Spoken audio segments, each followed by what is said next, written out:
There we go. All right, hey, today we're talking about the top 3 mistakes we see buyers making in almost every market, but more specifically today's market. Let's talk about it.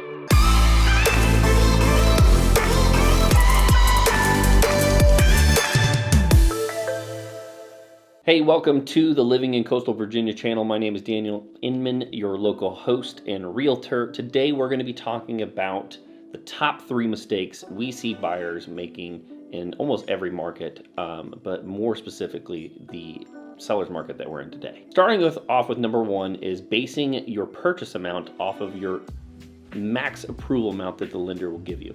If you've ever bought a car, you probably have gotten pre-approved for that and went out to buy the car, and they gave you some ridiculous amount. Hey, you can qualify up to $1,000 a month car loan, right? And you don't need that, right? It's way too much. Your approval for the bank's job is to basically say, here's the max amount that we could possibly approve you for, right? And that does not mean that you should be going out. How that's calculated is based off of what's called your DTI, your debt to income. And that's based off of your gross, not your net, your gross take-home pay.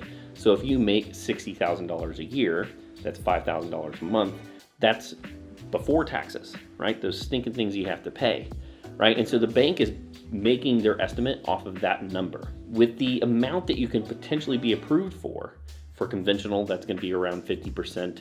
For FHA, I think if you have really good credit and some cash reserves, you could potentially be around 56.9. There isn't one for the VA loan. You could end up being what's called house poor, which just means that your payment is way more than you probably should have it at, and you have way too many expenses going out month to month, right? So what is a good DTI to stick around? Most good lenders out there are going to tell you somewhere around 28%, right? And that is just your mortgage debt, right? So, just to give you kind of an example here, if you have a combined family income of $87,000, which ends up coming out to $7,250 a month, 28% of that is right around $2,000 a month. $2,000 a month, depending on the loan type and the amount that you put down, I'm guessing about 5% here, is going to give you a purchase range of about $325,000 to $375,000, right? So it's best to kind of reverse engineer there as going like, hey, what is 28%? What does that buy me out in the market with our income? My wife and I did this on our first 2 homes, and we've had a lot of friends do this as well, is basing your qualification on the house that you're going to buy off of one person's income. Now, we did this because we wanted to live substantially below our means. We were below that 28% on our second house because we wanted the ability to take vacations and take the kids out to go visit friends during the summer, being able to do pay for jiu-jitsu lessons, being able to go out to get wings at the Dirty Buffalo or Peck and Pour here locally without having to budget for it substantially. If you're maxed out on that DTI or that gross, that full amount approval letter, it just sets you up for having a really tight budget. Now, you can spend the money however you want to, but going out there and making purchases based on the full amount, the max approval, is just super foolish. Rule number 2. You don't have enough savings, especially in this market. Now, this is something that happens quite often, right? And can be definitely disheartening to tell someone like, hey, I know that you've spent the time and the energy and being disciplined and saving up for this down payment, but you're not ready. And here's why. Let's assume that you're going out to buy in this marketplace. You're going to have to budget for at least 2 things, potentially a third. So if we're going to go out and buy in this market, we need to budget for at least the down payment, potentially all the closing costs, and maybe even an appraisal guarantee. So what does that look like on a $300,000 purchase? Down payment, depending on the loan type, could it be anywhere between 3.5%, 5% down? Let's just use 3 for the 3% conventional loan product. 3% on $300,000, $9,000.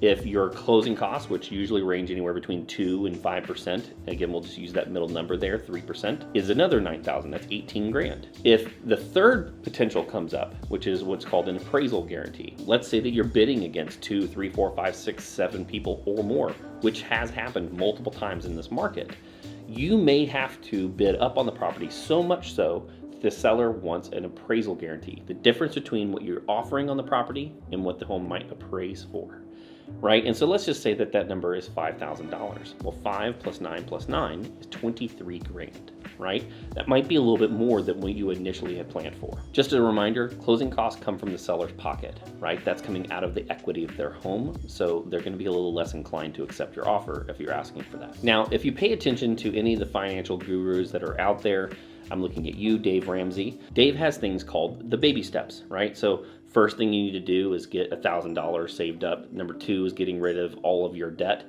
And baby step number 3 is getting anywhere between 3 and 6 months of savings. Now, again, I realize this is a big step, but all of this money that we just talked about, the down payment, the closing cost, the appraisal guarantee, that needs to be completely separate than that emergency fund and those, that 3 to 6 months of expenses. So you may need to delay buying a house to meet those goals if you're trying to follow Dave Ramsey's advice, because he puts buying a house as a 3-B step in the process. Now, I do disagree a little bit with Dave on some of his home buying tips or with his advice. We'll save that for another video. Maybe something catchy and pulling, like I disagree with Dave Ramsey or something along those lines, but we'll get to that at another time. Hey, if you're finding this content helpful, do me a favor, smash that little like button. If you'd like to see more content like this, you can see it once or twice a week. You can hit the subscribe button with the little bell notification. And as much as we love making this content, we'd love more to serve you in your real estate needs, whether it's buying, selling, investing in property, or refinancing. We have teams set up on the real estate mortgage side to help with that, and we would love to hear from you. We hear people every single week. All of our contact information is down below, and you can also schedule directly into our calendars with a link down there in the description. Goodness gracious. Top mistake number 3 here, and this is the last one, is you don't give yourself enough flexibility in your move. Now, it's just part of being human that we look for certainty or something that we can rely on. This is part of the human psyche. It's been around for thousands and thousands of years. So you're not alone when it comes to wanting certainty for your home buying, process. So how long will this process actually take? Well, you have to remember there are several parts to this journey. First, you're going to be out there looking for homes. Now, depending on how picky you are, or the budget that you have, or the financial flexibility that you have, this may take 2, 3, 4 weeks, or maybe even 2 or 3 months before you find the house that you love. If you're looking in a very specific neighborhood, if you're looking for a very specific style of house, or in a very specific school district, well, it's going to take a little bit longer, especially with inventory being at all-time lows. The next part is just going to be getting under contract, right? And depending, again, on your financial stability and strength that you come from on your offers, this may take 2, 3, or 4 offers before you get under contract on something. Again, if you're going out on a Thursday and making offers, and then you have to wait 2 or 3 days for the seller to get back to you, you may have the whole weekend before you get back and understand whether or not you actually won your bid.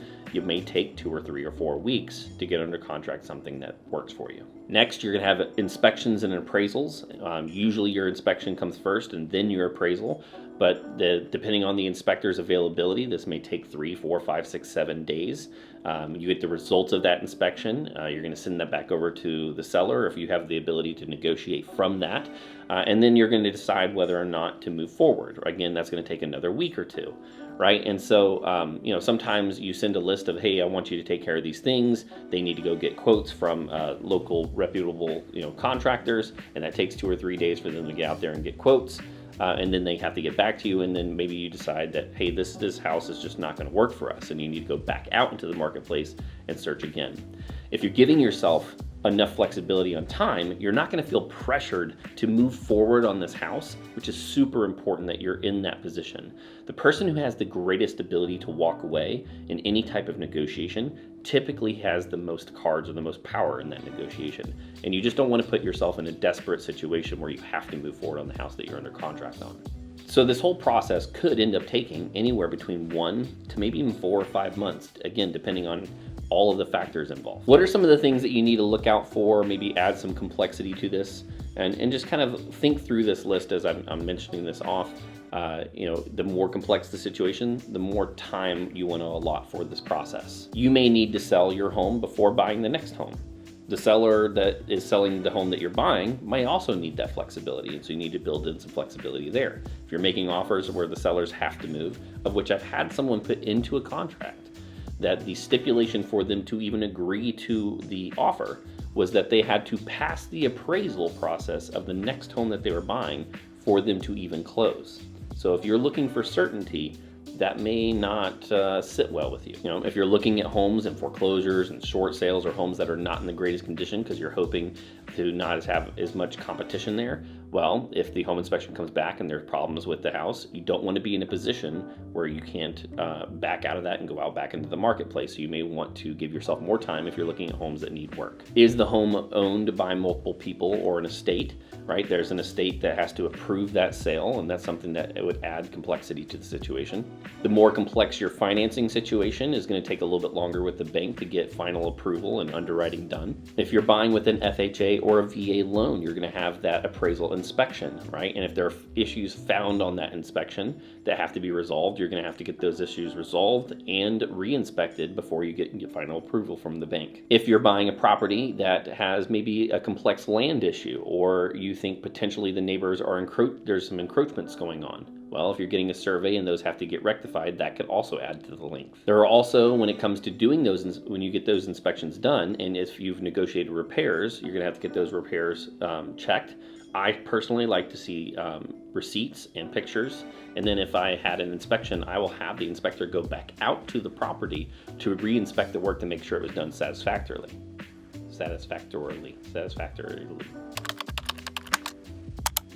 In a way that fulfills expectations or needs. Word. Satisfactorily. It is a word.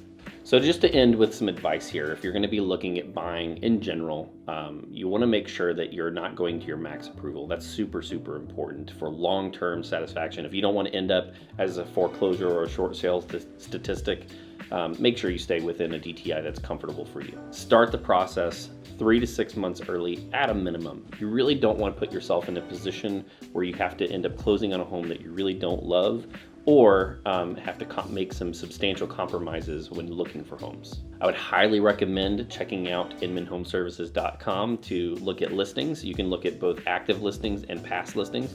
You could even request for the last 6 months of sales if you really want to dial in on a neighborhood and understand what pricing looks like and what's appropriate there, so that when the right house does pop up, you can move quickly and with surety. I can't tell you how many people have tried to line up perfectly the closing of one home and moving in that day or the next day, and how much stress that can add. Trying to coordinate movers and moving trucks and friends and places to stay and having a backup can be extremely stressful. If you start this process early and look at closing between the time that you close and the time that you actually move in, and make that 2 or 3 or 4 weeks, it takes an enormous amount of stress out of the situation. There are certain things that can come up in the closing process that you don't have control over, right? Even if your buyer's agent who's representing you does everything they possibly can do properly and right and coordinating well, there may be something that the seller or listing agent or closing agent messes up, or even the lender could be behind on something. Let's say that like in the middle of last year, closing timelines went from 30 days to 45 and 60 days overnight because of COVID-19, right? And so the more that you can turn in early and start the process early, start the financing process early, the easier and smoother this process is going to be for you. Remember, and maybe prepare your budget to allow for this, that you can close and not occupy the building for up to 60 days. This is for most loan products. So the ability to close on the property, potentially give that seller the ability to rent back, so that they can go out and make non-contingent offers on their house, on the next place that they're finding, will give some flexibility, and it will take away some stress on your end as well. Another point here would just be to try to arrange temporary housing. Now this is maybe you're renting where you're at, and you can go to month for a nominal fee or increase on the rent.